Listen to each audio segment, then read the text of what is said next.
if you want to maybe have some confidence in the future, some understanding of your past, you can become the source of your own understanding if you're willing to observe yourself and keep a record of yourself. To me, there's really no better way to begin to improve your mental health by yourself. This is something that you can do for yourself.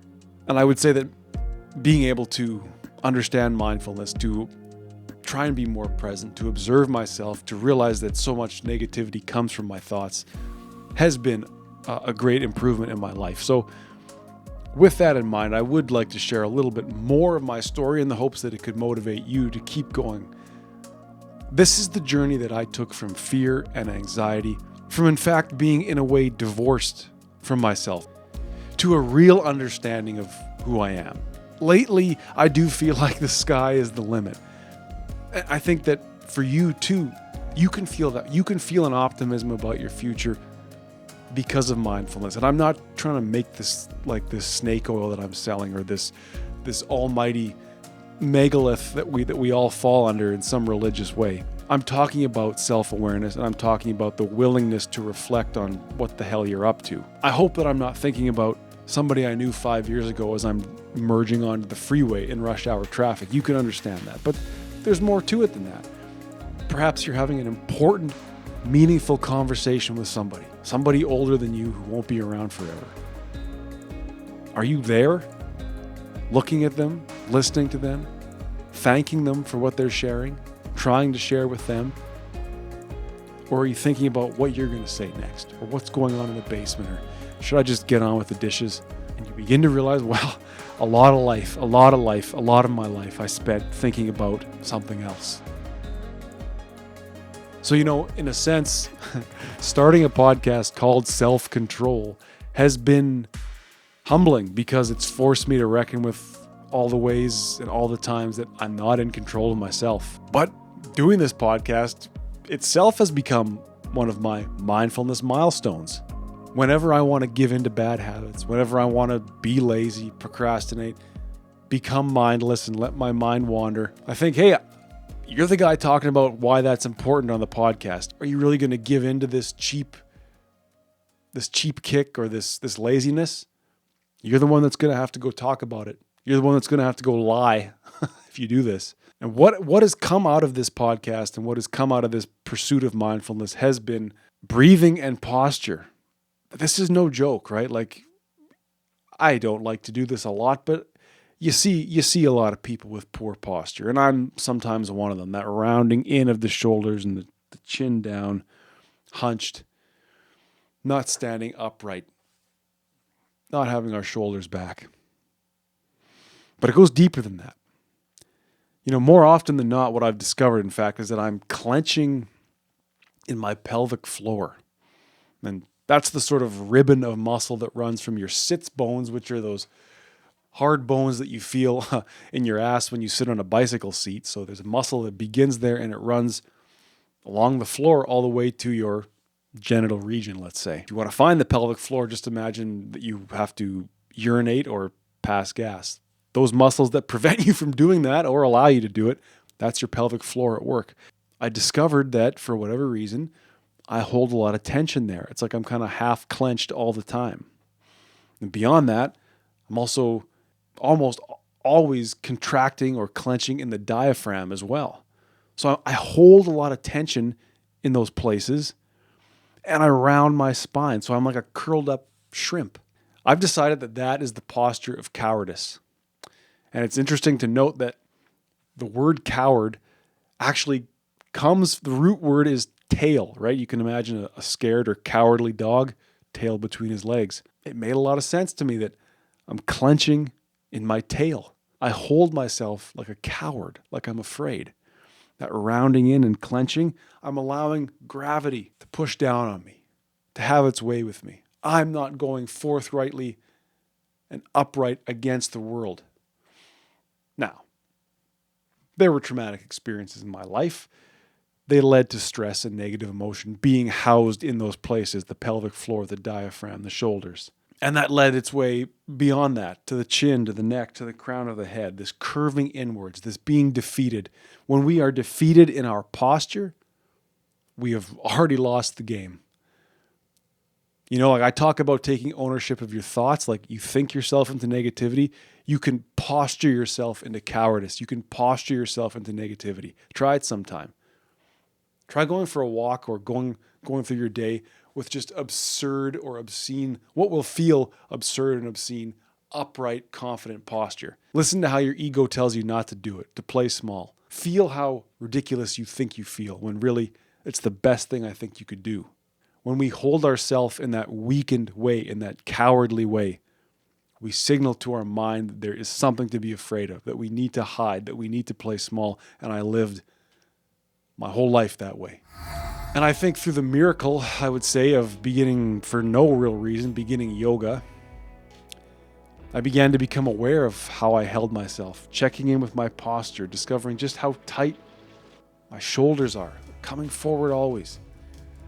I'm always clenching and gripping down in the pelvic floor and in the diaphragm. But I look back over my whole childhood. I look back over my early adulthood. Fear and cowardice that personified themselves in my body. I held myself in a position of cowardice and I got the outcomes that I deserved. Social anxiety, introversion, afraid to speak up, afraid to start a conversation. Why? Well, partly because I was telling my body and my mind that there was a problem, that I was small, that I should just hide and get through the day. So it's no surprise then that pornography and marijuana became my two vices of choice at a rather early age. Because those are major painkillers. I could feel good in my body. I could feel that release. I could feel that numbness. I didn't have to worry about my shoulders and my pelvic floor and my diaphragm. I could just float off. I could get that fake release out of the pelvic floor that really only tightened it back up again through pornography and the behavior that goes along with pornography, of course.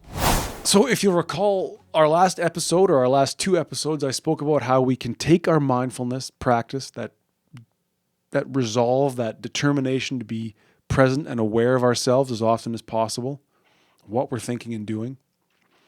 And we pair that then with responsible time spent thinking about the past and the future. That is precisely how I began to wake up to what the hell was going on in my body, to this cowardice, to this fear, to this way in which I was allowing the world to impose itself upon me. And I became first aware of how specifically pornography and marijuana were the vices of choice because they made me feel good, because they soothed me. And so I knew then I had to begin the years-long process of quitting both these things. But, I really don't think you can quit something until you know fully why you're doing it. But now I know why. I was afraid. And I was in pain by my own choosing. As unconscious as it was, I was in pain. And I could consciously choose to soothe that pain with those vices. Believe it or not, this tale of woe, this tale of, I would actually say, recovery, of healing, it keeps going, right? There was 2 or 3 years to quit marijuana, a few more years to quit pornography, discovering mindfulness, discovering yoga. I began to develop, as I'm talking about, this clearer picture of myself. I could see why I chose to behave the way I did, why I chose to consciously do those things, why I was unconsciously holding my body this way. I began to see how I controlled myself. But check this out. That cowardly, fearful rounding of the spine, rounding of the shoulder, clenching, curling, it literally dropped my heart. And it's only been lately that I've had the courage, by the way, it means heart. It's only been lately that I've had the courage to stand up straight and lift my heart, push back my shoulders, and let my heart come forward. But it didn't just drop my heart physically, but spiritually too. I didn't listen to my heart. I listened to my mind and my ego way more. To do what I knew was right, to do what I knew would be challenging, but to do what I knew was meant for me, to accept what was meant for me, to go after what I was capable of. It's not that I haven't built a life to be proud of. No, not at all. But there's more coming because now I'm listening. And this is the power of mindfulness. This is my call to you. You believe you're made for more. You believe you can do more. You believe you can give more to other people. You believe there's more to life than what you see around you. No one's going to hand it to you, right? Not even me.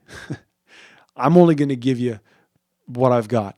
And it's this idea that the heart is singing and you need to listen. And how do you listen? It's through mindfulness, because these things happen in the present moment.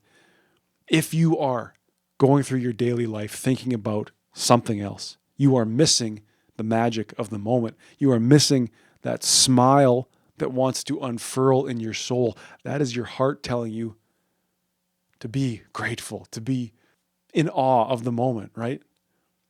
Not this and that and all those things and all these things that are coming, and they're not real. But what is real then is the song that your heart sings to you in the moment. This sounds woo-woo. If I could hear myself, if me 10 years ago could hear what I'm saying, it wouldn't make sense, but it stands to reason. I wasn't listening to my heart.